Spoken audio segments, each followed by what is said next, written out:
Okay, our next minor skill is using square roots to solve quadratic equations. So again, this skill is one that we had first semester.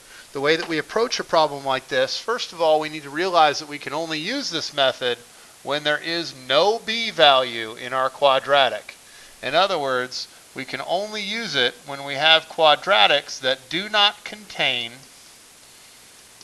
a b term. In other words, there is no b times x anywhere in the problem. So what we do is we solve for whatever part of the equation is squared. So here we have x squared minus 64. So we need to get rid of the minus 64. That is easily accomplished. We simply add 64 to each side. That will give us x squared equals 64.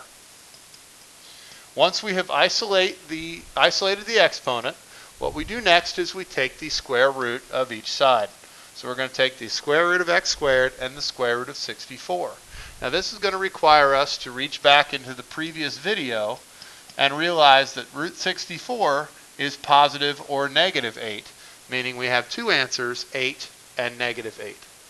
Now on letter B, it is already solved for x squared. We already have x squared equals a number. So we're going to go straight to the step where we take the square root.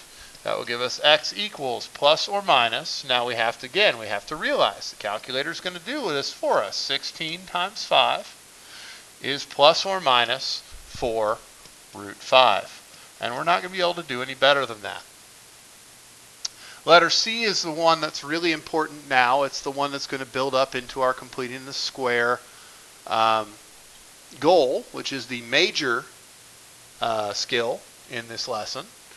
So again, we need to isolate the item that is squared. Well, in this case, x minus 3 is what's being squared, and it is already isolated. So what we're going to do is we're going to take x minus 3, quantity squared, and 49, and we're going to take the square root of each side.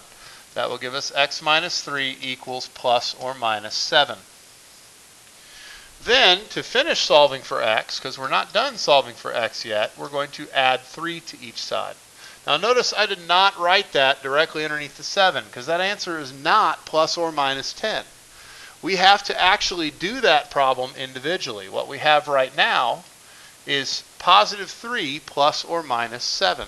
So we need to break that into the two separate answers. The first one would be x3 plus 7, which is 10. And the second answer would be 3 minus 7, or negative 4. So we have two answers, x equals 10, or x equals negative 4. And it's worth noting we've had two answers every time. So that takes care of our second minor skill, which is also a review using the square root method.